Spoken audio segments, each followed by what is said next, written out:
Hello everyone, welcome to my YouTube channel study time study.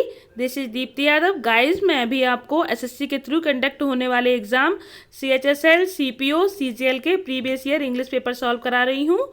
Today we will solve English CGL paper which held on 16 August 2017 in afternoon shift. और guys, अगर हमारा session आपको अच्छा लगा करे तो please इसको लाइक एंड शेयर किया करिए, और अगर चैनल पर नए हुआ करो तो प्लीज़ सब्सक्राइब किया करिए। ओके, चलिए तो फिर आज का सेशन हम लोग स्टार्ट करते हैं। Here is your first question, जिसमें हमको एरर फाइंड करना होता है। चलिए देखते हैं, एरर फाइंड करते हैं इसमें। The CEO only discussed slash the new venture slash with his manager slash no error. अब देखिए यहाँ पे क्या आया हुआ, द CEO ओनली। ओनली क्या है? एडवर्ब है, और डिस्कस्ड क्या है? वर्ब है। क्या होता है कि जो एडवर्ब होता है वो वर्ब से पहले आके उसमें डिटेल ऐड करता है, ठीक है। तो लेकिन कुछ एक्स्ट्रा कंडीशन ऐसी होती हैं कि जो एडवर्ब होता है वो कभी कभी नाउन या प्रोनाउन से पहले आके उसमें पूरे होल सेंटेंस का मीनिंग चेंज कर देता है, ठीक है। वैसे तो हमेशा ये होता है कि जो एडवर्ब होता है वो नाउन और प्रोनाउन को छोड़कर बाकी सभी के साथ डिटेल ऐड करता है, लेकिन कुछ कंडीशंस ऐसी होती हैं जिनमें वो होल सेंटेंस का मीनिंग चेंज कर देता है नाउन और प्रोनाउन से पहले आके। ओके, जैसे कि मैं एग्जांपल आपको बताती हूँ कि only Ravi can play cricket. इसका मतलब क्या हुआ कि रवि के जितने भी फ्रेंड्स होंगे उनमें से केवल रवि है जो क्रिकेट खेल सकता है। यानी कि यहाँ पे ओनली क्या है? एडवर्ब। किससे पहले आया है? रवि से पहले। रवि क्या है? नाउन। तो यहाँ पूरे होल सेंटेंस का मतलब चेंज कर दिया उसने कि केवल रवि है जो क्रिकेट खेल सकता है। सेकंड में कहूँ कि Ravi can play cricket only, यहाँ पे क्या है? प्ले क्रिकेट ओनली, यानी कि ओनली एडवर्ब है, किसके बाद आया? क्रिकेट के बाद। क्रिकेट क्या है? नाउन। तो इसका मतलब क्या हुआ कि केवल रवि है वो केवल क्रिकेट खेल सकता है, और कोई गेम नहीं खेलना आता उसको, केवल क्रिकेट खेलना आता है। तो देखिए दोनों के कॉन्टेक्स्ट में अंतर है कि नहीं है ना। तो इसी तरीके से यहाँ पे हो जाएगा कि ये द न्यू वेंचर है। द न्यू वेंचर यानी कि कोई स्पेसिफिक वेंचर है उसके लिए आया, तो ये ओनली यहाँ ना आके यहाँ आ जाएगा, ठीक है। जो CEO है उन्होंने केवल न्यू वेंचर पे डिस्कस किया था। ओके, चलिए नेक्स्ट। यानी कि यहाँ पे कहाँ था? पार्ट बी में एरर था। ओके, पार्ट ए में एरर था। ओके, नेक्स्ट है, if she was marrying Mr Gupta she would have been recognised as Mrs Gupta slash no error. अब देखिए यहाँ पे शी वुड हैव बीन, यानी कि ये किस में है?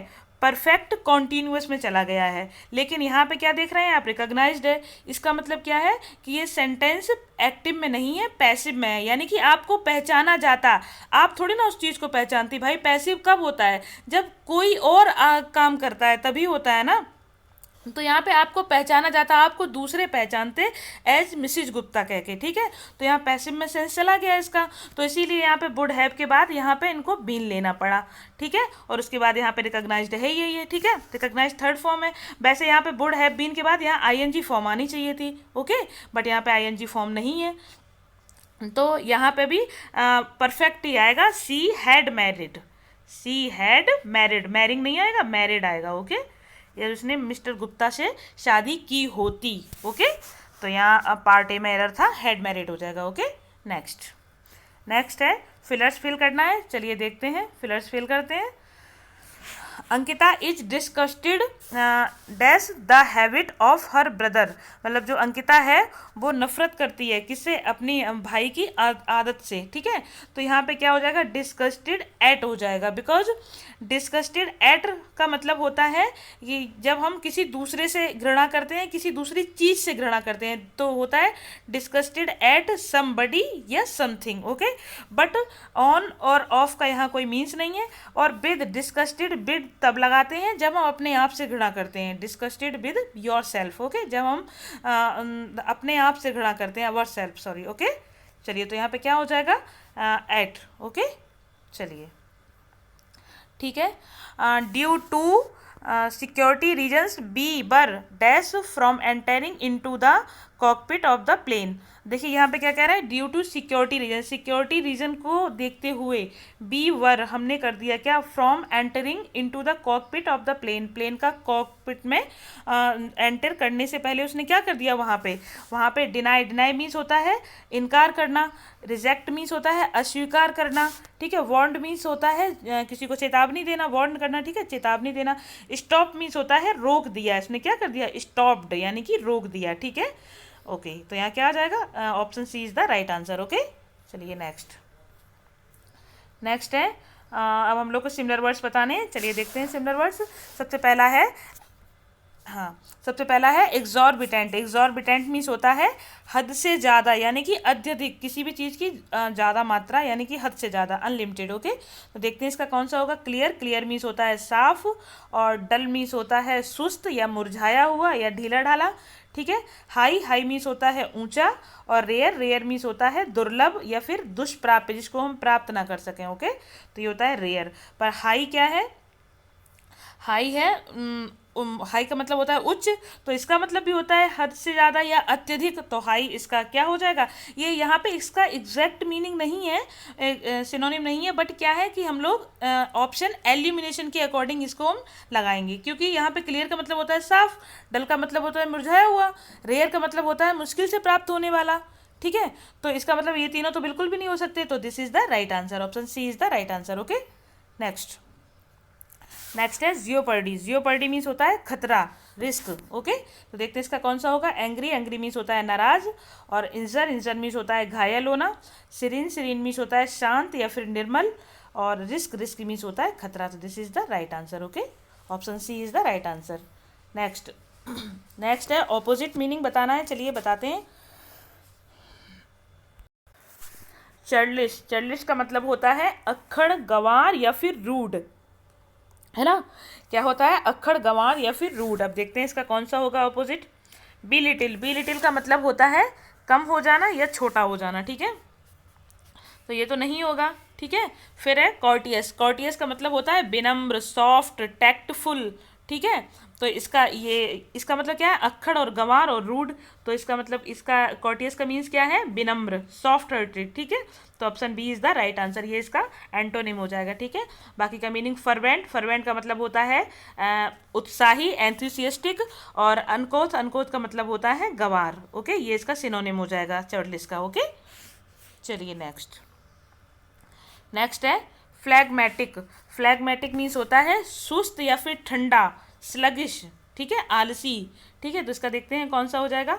आर्डेंट, आर्डेंट का मतलब होता है उत्साही। देखिए फ्लैगमेटिक मीन्स होता है आलसी या फिर स्लगिश, ठीक है, तो इसका अपोजिट हो जाएगा आर्डेंट। आर्डेंट का मतलब होता है एंथुसियास्टिक यानी कि उत्साही, ईगर। ओके तो option A is the right answer. Okay indifferent, indifferent का मतलब होता है उदासीन या फिर निष्पक्ष।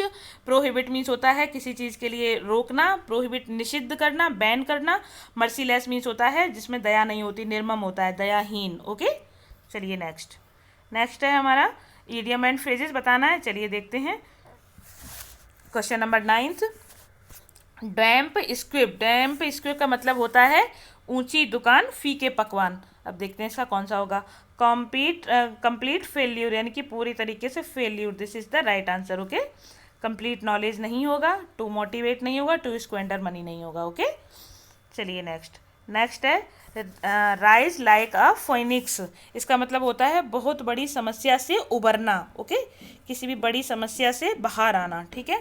तो देखते हैं समथिंग मेमोरेबल, ये नहीं है कुछ याद करने योग्य, ये नहीं है। Time to answer for one's action, मतलब वह टाइम जो कोई वहाँ पे एक्शन करे, ठीक है, आंसर देने का किसी के एक्शन का, तो ये भी नहीं होगा। Next to become successful again, this is the right answer. Okay again successful होना, क्योंकि पहले वो अच्छी कंडीशन में थे, फिर अचानक से उन पर प्रॉब्लम आ गई, फिर वो उस बड़ी समस्या से बाहर निकले, तो to become successful again. Okay to make people happy, ये नहीं होगा, option C is the right answer. Okay चलिए नेक्स्ट, नेक्स्ट है फिर हमारा in case no improvement is needed. अच्छा हाँ ब्रैकेट पार्ट को इम्प्रूव करना है हमें, चलिए देखते हैं।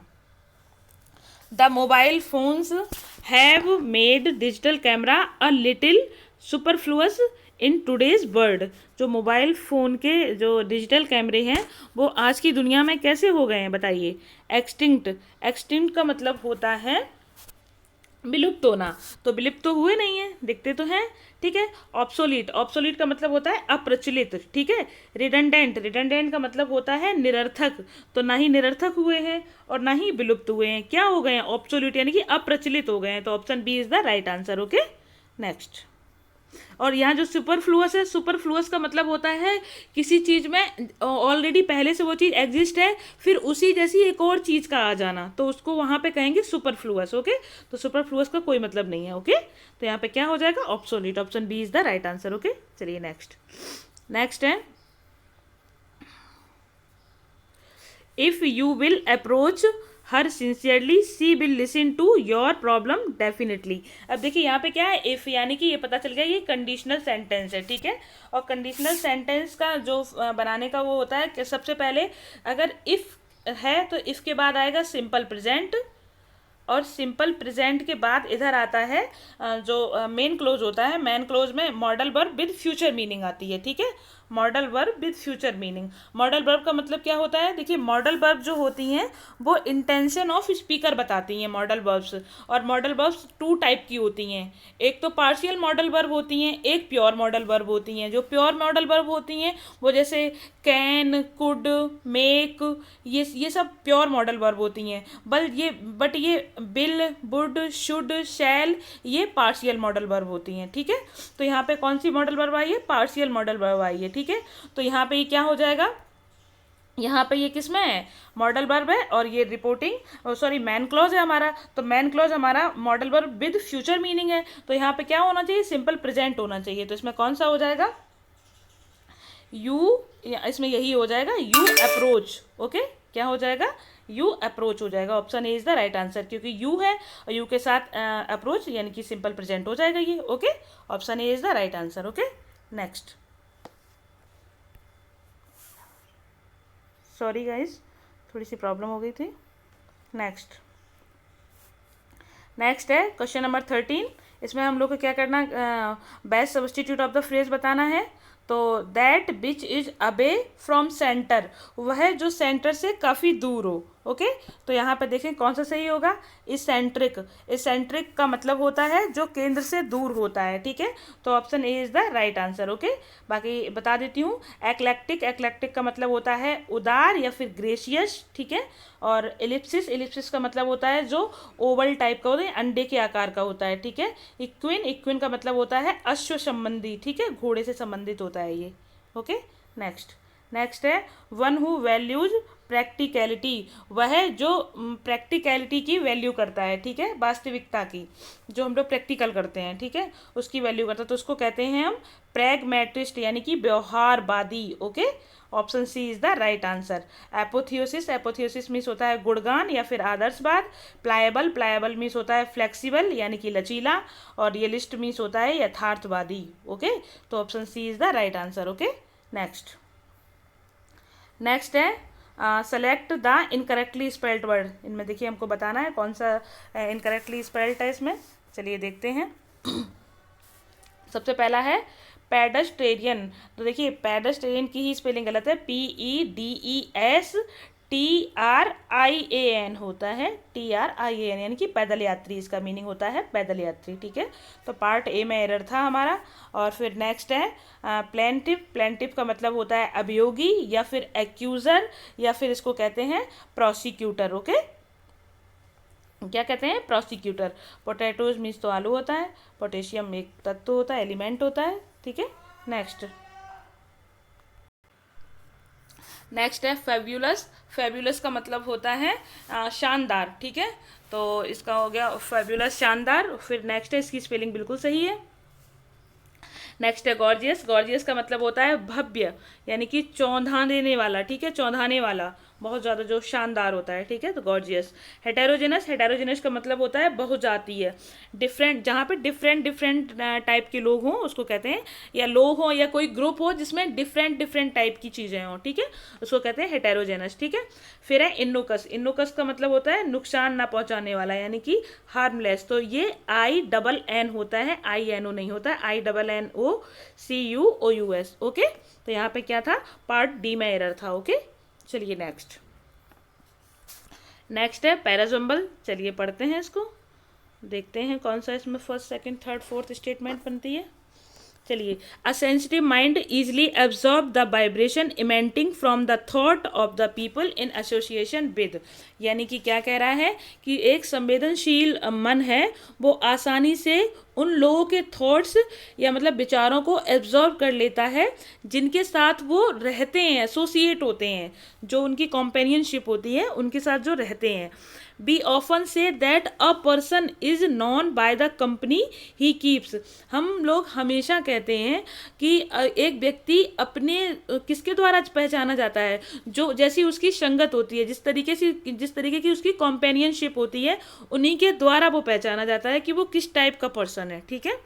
Next, the violent can be made calm by exuding thought of love and compassion, ठीक है।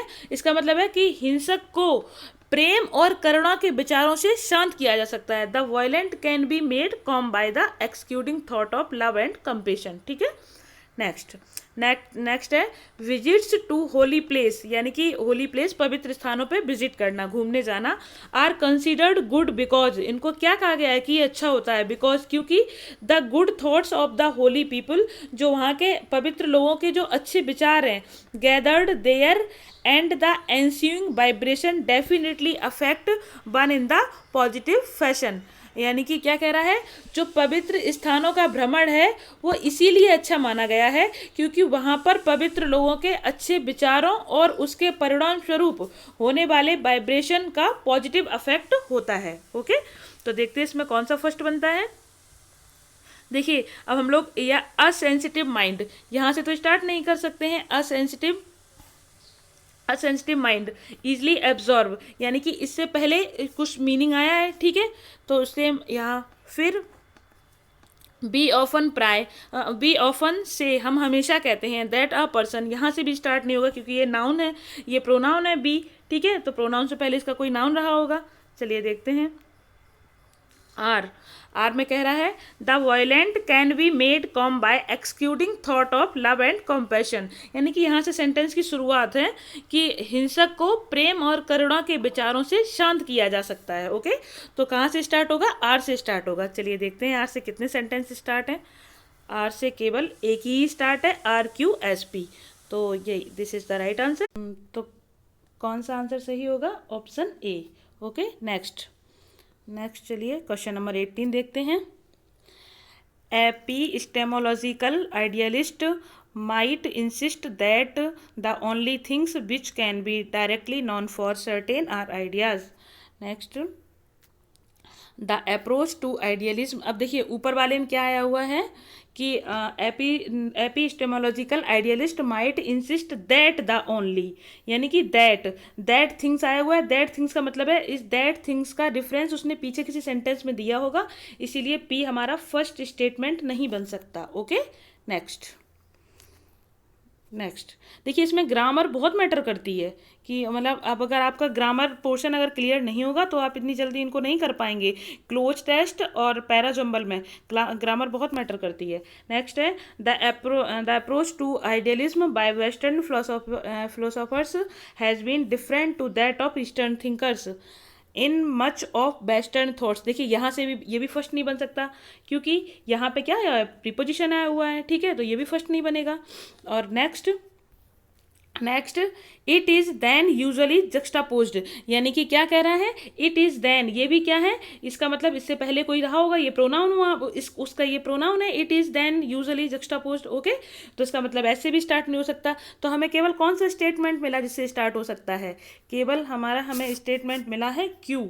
The approach to idealism by western philosophers has been different to that of eastern thinkers, यानी कि जो वेस्टर्न फिलोसोफर हैं, पश्चिमी दार्शनिक हैं, उनका आदर्शवाद के प्रति जो दृष्टिकोण है वो ईस्टर्न थिंकर्स, पूर्वी विचारकों से भिन्न था। ओके, यानी कि क्यू से स्टार्ट हो रहा है। ठीक है, अब देखिए क्यू से कितने ऑप्शन हैं, क्यू से केवल एक ही ऑप्शन है, QRSP। ठीक है, चलिए इसी अरेंजमेंट में इसको पढ़ते हैं।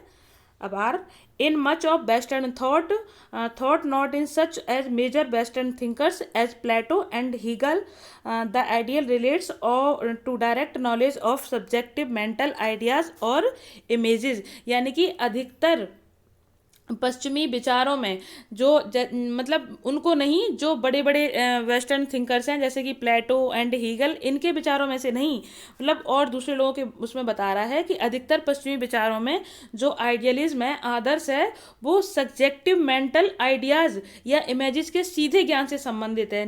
सब्जेक्टिव का मतलब होता है निजी दृष्टिकोण पर आधारित, जो उनके मानसिक विचार हैं या इमेजेस, या उनमें उनके माइंड में जो इमेजेस बनती है उस पर डिपेंड करते हैं। ठीक है, उससे संबंधित है। ओके, उसके बाद कौन सा है, एस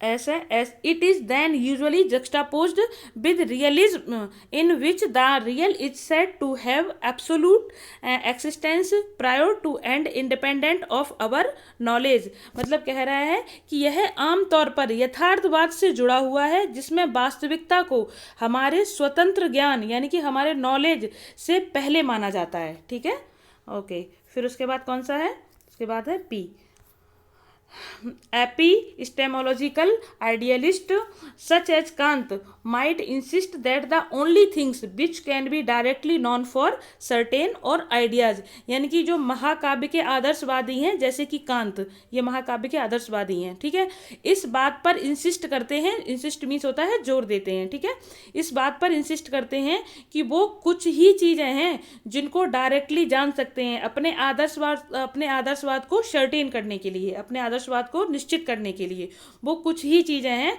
जिनको हम लोग डायरेक्टली जान सकते हैं। ओके, तो इसमें हमारा बेस्ट एप्रोप्रिएट ऑप्शन कौन सा था, हमारा ऑप्शन डी। ठीक है, QRSP। ओके, नेक्स्ट है एक्टिव पैसिव। चलिए एक्टिव पैसिव देखते हैं। कर्नाटका ग्रोज कॉफ़ीज, अब ये देखिए ये किस में जा रहा है, ये किसी की हैबिट कंटिन्यू करता है, मतलब जो फर्स्ट फॉर्म होती है वर्ब की वो या तो हैबिचुअल बताती है कि मतलब इसका हाँ डेली हैबिचुअल रूटीन क्या है इसका। ठीक है, या फिर किसी की हैबिट इंक्लूड करके चलती है उसमें, या जो होता आया है अभी तक उसके बारे में बताती है। ठीक है, तो कर्नाटका ग्रोज कॉफ़ी, यानी कि कर्नाटक है वो, उसके वहाँ पे क्या होती है, कॉफ़ी होती है, ग्रोज होती है। ओके, तो क्या कहे, तो इसमें कौन सा हो जाएगा, ये प्रेजेंट इंडेफिनिट में है तो ये किस में चला जाएगा, प्रेजेंट कॉन्टिन्यूअस में चला जाएगा। तो कॉफ़ी इज बीइंग तो नहीं आएगा। ठीक है, बीइंग का तो कोई मतलब नहीं है यहाँ पे, क्योंकि बीइंग तब आता है जब ऑलरेडी कॉन्टिन्यूअस में होता है, तब उसको हमें पैसे में चेंज करना होता है, तब बीइंग आता है, तो बीइंग तो नहीं आएगा। ओके, नेक्स्ट, कॉफ़ी ग्रॉन इन कर्नाटका, तो कॉफ़ी ग्रॉन इन कर्नाटका यानी कि इसमें तो कोई वर्ब की फॉर्म ही नहीं आई, हेल्पिंग वर्ब आई नहीं है कोई, तो ये भी गलत हो जाएगा। Okay, next, coffee is grown in Karnataka, this is the right answer. Coffee is, देखिए वर्ब, हेल्पिंग वर्ब भी आ गया, ग्रॉन थर्ड फॉर्म में आ गई ग्रो की, in Karnataka, this is the right answer. Okay, late तब आता जब इंपरेटिव सेंटेंस होता है, ये इंपरेटिव तो था नहीं, तो option C is the right answer. Okay, next है डायरेक्ट इनडायरेक्ट। चलिए, Gopal's mother reminded him to take his wallets, देखिए ये किस में है, इनडायरेक्ट फॉर्म में है ये, इसको हमें डायरेक्ट में चेंज करना है। और दूसरी चीज़ यहाँ क्या दिख रहा है, रिमाइंडेड, यानी कि वर्ब की सेकंड फॉर्म, और वर्ब की सेकंड फॉर्म कब आती है, जब सिंपल पास्ट में होता है, यानी कि पास्ट इंडेफिनिट का सेंटेंस होगा। तो अब ये आगे चेंज किस में हो जाएगा, ये चेंज हो जाएगा सिंपल प्रेजेंट में। ओके, क्योंकि चेंज कहाँ, ये इनडायरेक्ट में अगर सिंपल पास्ट होता है तो डायरेक्ट में प्रेजेंट में होता है, तो चलिए जो प्रेजेंट में होगा, और वो भी प्रेजेंट इंडेफिनिट। ठीक है, चलिए यहाँ पे क्या है, present continuous, are you going. Okay, तो ये तो नहीं होगा। सेकेंड है, don't forget to take your ballot, Gopal said his mother, तो ये वाला आंसर हो सकता है। नेक्स्ट देखते हैं, Gopal's mother said remember your wallets. Gopal, अब देखिए यहाँ पे कोई दो, पहली बात तो 2 बार गोपाल आया है, ठीक है। दूसरी चीज़ क्या है यहाँ पे कि दो गोपाल आने के बाद यहाँ पे हेल्प मी वर्ब कोई नहीं लिया गया, ओके, तो ये तो वैसे ही गलत हो गया। Next, here is your wallet Gopal said his mother, ये भी नहीं होगा, ओके, इसका कॉन्टेक्स्ट ही अलग जा रहा है, ओके, उसका अलग जा रहा है, इसका अलग जा रहा है। चलिए, don't forget to take your wallet, मतलब Gopal said his mother, Gopal ने अपनी माँ से कहा कि अपना वैलेट है वो मत भूल जाना, ओके, तो option B is the right answer, okay. Next है क्लोज टेस्ट। चलिए क्लोज टेस्ट को रीड करते हैं। Organisation are institutions in which members compete for status and dash they dash for the resources of the organisation, for example dash to expand their own departments for dash advancement and for power to activities of others. चलिए इसमें देखते हैं कौन सा सही होगा, किसके ऊपर बात कही गई है, जो ऑर्गेनाइजेशन होते हैं उनके ऊपर बात कही गई है इसमें, कि वो किस तरीके से एक दूसरे से कॉम्पीट करते हैं, किस किस चीज़ के लिए कॉम्पीट करते हैं, है ना, ये सब चीज़ इसमें बताया गया है। चलिए देखते हैं। Organisation are institutions in which members compete for status and, यानी कि जो संगठन होते हैं वो कैसे संस्थान होते हैं, वो वे ऐसे संस्थान होते हैं जिनमें सदस्य कॉम्पीट करते हैं, किसके लिए, स्टेटस के लिए और किसके लिए। अब देखिए यहाँ पे क्या आया हुआ है, एंड आया हुआ है, ठीक है, और एंड ऐसा कंजंक्शन है जो अपने साथ सेम चीज़ों को जोड़ता है, ठीक है, यानी कि अगर यहाँ स्टेटस है तो यहाँ पे क्या होना चाहिए, ग्रोथ यानी कि वृद्धि को, मनी यानी कि पैसा, पावर यानी कि पावर सत्ता, ठीक है, सक्सेस यानी कि सफलता, तो किसको जोड़ेगा ये, स्टेटस एंड पावर, यानी कि पावर, स्टेटस और पावर को जोड़ेगा यहाँ पे, ठीक है। नेक्स्ट है देखिए यहाँ पे क्या है, स्टेटस भी नाउन है और यहाँ पावर भी नाउन है, ठीक है, उसने सेम उस पार्ट्स ऑफ स्पीच को जोड़ा है, ओके। नेक्स्ट है दे डैश फॉर द रिसोर्सेज, वो क्या करते हैं, रिसोर्सेज के लिए क्या करते हैं, कॉम्पीट करते हैं यानी कि प्रतिस्पर्धा करते हैं, या एक्सपेंड विस्तार करते हैं, या रिलाय विश्वास करते हैं, या रन यानी कि दौड़ते हैं। तो क्या करते हैं यहाँ पे, वो कॉम्पीट करते हैं, प्रतिस्पर्धा करते हैं आपस में, किसके लिए, रिसोर्सेज के लिए, ठीक है। फिर ऑफ द ऑर्गेनाइजेशन यानी कि ऑर्गेनाइजेशन के रिसोर्स के लिए वो आपस में प्रतिस्पर्धा करते हैं। फॉर एग्जांपल जैसे कि क्या, टू एक्सपेंड यानी कि फाइनेंस, वित्त यानी कि धन के लिए, या इंफ्रास्ट्रक्चर यानी कि बुनियादी ढांचा, या रिसोर्सेज संसाधन, या फिर सोर्स यानी कि स्रोत। तो किसके लिए, क्या एक्सपेंड करने के लिए, मतलब अगर किसी चीज़ को एक्सपेंड करना है, किसी चीज़ को हमें विस्तार करना है, बढ़ाना है, तो उसके लिए हमें किस चीज़ की ज़रूरत होगी, फाइनेंस, पैसे की जरूरत होगी हमें, ठीक है, तो option A is the right answer, okay. चलिए, their own department for dash advancement and, यानी कि उनके डिपार्टमेंट को क्या करने के लिए, उनकी तरक्की को क्या करने के लिए। देखिए कैरियर मीन्स होता है जीविका या फिर व्यवसाय, ठीक है, करियर मीन्स होता है उनके व्यवसाय की तरक्की करने के लिए, या फाइनेंशियल मीन्स होता है वित्तीय, रीजनल मीन्स होता है प्रादेशिक, टेक्नोलॉजिकल तो जानते होंगे टेक्नोलॉजिकल ये जो होता है, ठीक है। तो क्या हो जाएगा यहाँ पे, करियर, उनकी करियर को एडवांस बनाने के लिए, उनके व्यवसाय को और एडवांस बनाने के लिए वो लोग आपस में प्रतिस्पर्धा करते हैं, ओके। नेक्स्ट है for power to the activities for others. अब यहाँ पर देखिए फॉर पावर टू, अब यानी कि किस पावर के लिए, क्या करने के लिए, फॉर पावर टू अफेक्ट करने के लिए, किसी को प्रभावित करने के लिए, या कंट्रोल किसी को नियंत्रित करने के लिए, या कर्व मीन्स भी होता है नियंत्रित करना, बस कर्व नाउन है और कंट्रोल है वो वर्ब है, ठीक है। और परस्यू मीन्स होता है पीछा करना या लक्ष्य करना, यानी कि उन्हें किसके लिए पावर चाहिए होती है, दूसरों की एक्टिविटीज को कंट्रोल करने के लिए, ठीक है। तो option B is the right answer, क्या आ जाएगा, कंट्रोल आ जाएगा, ओके। चलिए गाइस, तो हमारा सेशन यहीं पे एंड होता है। Thank you so much.